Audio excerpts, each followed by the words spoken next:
최근 200만 유튜버 오킹이 코인 스캠에 연루됐다는 의혹과 관련해서 거짓말을 했다고 공식적으로 사과를 했는데요. 처음에 사건이 터지자 오킹은 출연료 500만 원 외에 금전적 관계가 전혀 없다고 했었습니다. 하지만 8일 사과 영상을 통해 이는 사실이 아니며 실제로 투자를 했었다. 그리고 지금은 투자 철회 의사를 전달한 상태라고 번복한 것이죠. 그런데 문제는 오킹부터 시작해서 수많은 유튜버들이 해명을 하고 있고 이 사건이 다단계 사기, 스포츠 토토로 일파만파 번지고 있다는 것입니다. 특히 장사의 신과에 연결고리가 있다는 의혹부터 시작해서 유명 연예인의 이름이 언급되면서 생각보다 일이 커지고 있는데요. 예전에 있던 아프리카 TV 코인게이트 2탄이라는 느낌도 스칩니다. 그럼 간단하고 확실하게 팩트만 정리해보죠.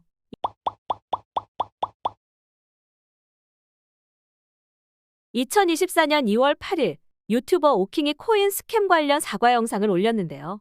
이는 지난 5일 라이브 방송에서 출연료 500만 원 이외에 위너즈 코인과 전혀 금전적 관계가 없다는 입장에 대해 거짓말이었다고 철회를 한 것이죠. 그럼 해당 사건에 대해서 딱 3가지로 완벽하게 정리해 봅시다. 첫째, 위너즈가 뭐야?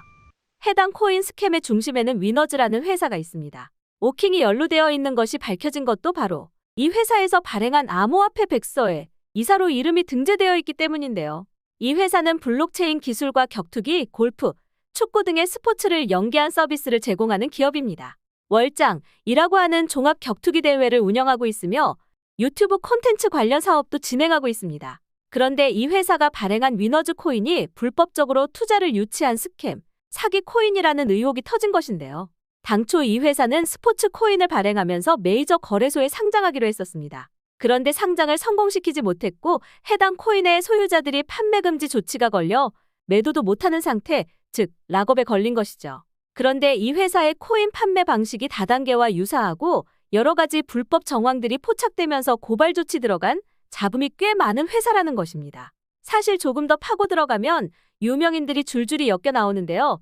이 사건은 조만간 뉴스나 신문기사로 가장 먼저 만나보실 수 있을 것 같습니다. 둘째, 오킹과의 연결고리. 사과 영상에서 오킹은 무서워서 거짓말을 했다고 하면서 장황하게 자신이 투자를 했던 이유에 대해 설명했는데요.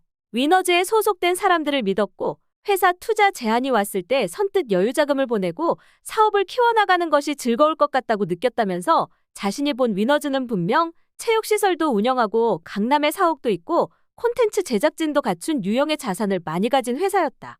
그래서 사업에 실체가 있는 기업에서 암호화폐를 접목시키는 사업을 확장할 계획인가 보다 정도로 생각했다는 것이죠. 그리고 현재 이사직 사임과 투자 철회를 요청했으며 해당 사업의 적법성과 자금 운용에 대해 아는 바가 없다면서 시청자들과 구독자들에게 공식적으로 사과를 했습니다. 하지만 우리는 오킹이 왜 해당 사업에 투자를 했는지 궁금하지는 않습니다. 거짓말을 했다. 이 사실이 가장 포인트인 것이죠. 모르고 투자했다. 사실 이 해명을 믿을지 말지는 전적으로 시청자의 몫입니다. 하지만 오킹이 200만 명이나 되는 구독자와 팬을 모은 데에는 강력하게 일침을 가하는 속 시원한 콘텐츠를 선보여왔기 때문에 이런 모순적인 행동이 이해되지 않는 것이죠. 셋째, 위너즈 코인 그럼 스캠 코인인가? 일단 스캠 코인이란 암호화폐를 만들겠다면서 투자를 받은 후에 사라지는 사기 행위를 말합니다. 유명인이나 인플루언서를 동원해서 신뢰를 쌓은 후에 암호화폐를 상장시킨 것처럼 꾸며 투자자를 모으는 것이 스캠 코인의 대표적인 사기 방식이라고 볼 수 있죠. 지난 6일 위너즈의 공식 입장에 따르면 해당 의혹은 전혀 사실이 아니라고 했습니다. 하지만 정황상 이 코인은 불법으로 추측됩니다. 일단 유사수신 행위이기 때문인데요. 이는 법령에 허가받지 않은 상태에서 불특정 다수인으로부터 자금을 조달하는 것을 말합니다. 만약 위너즈 코인이 이런 불특정 다수의 사람들을 대상으로 장래의 투자금, 출자금의 전액이나 초과하는 금액을 지급하겠다고 약정하고 받았다면 무조건 불법 행위입니다. 또 다단계로 판매 가입을 권유하였다면 이 또한 처벌 대상입니다. 요즘 주변에 사기가 정말 많은데요. 만약 투자 수익 보장 또는 손실 보장을 내걸었다면 무조건 불법입니다. 현재 오킹을 포함한 유튜버들과 유명인들의 이름이 계속해서 언급되고 있습니다. 본인의 유튜브와 의견을 표명할 수 있는 채널들을 통해서 해명 입장을 밝히고 있는데요. 투자는 본인의 결정이고 수익도 손실도 모두 책임은 자기가 지는 것입니다. 하지만 이렇게 사기를 통해서 불법적으로 갈취하는 것은 분명 잘못된 거죠. 여러분들은 이 사건에 대해 어떻게 생각하시나요? 지금까지 이슈깨비였습니다. 감사합니다.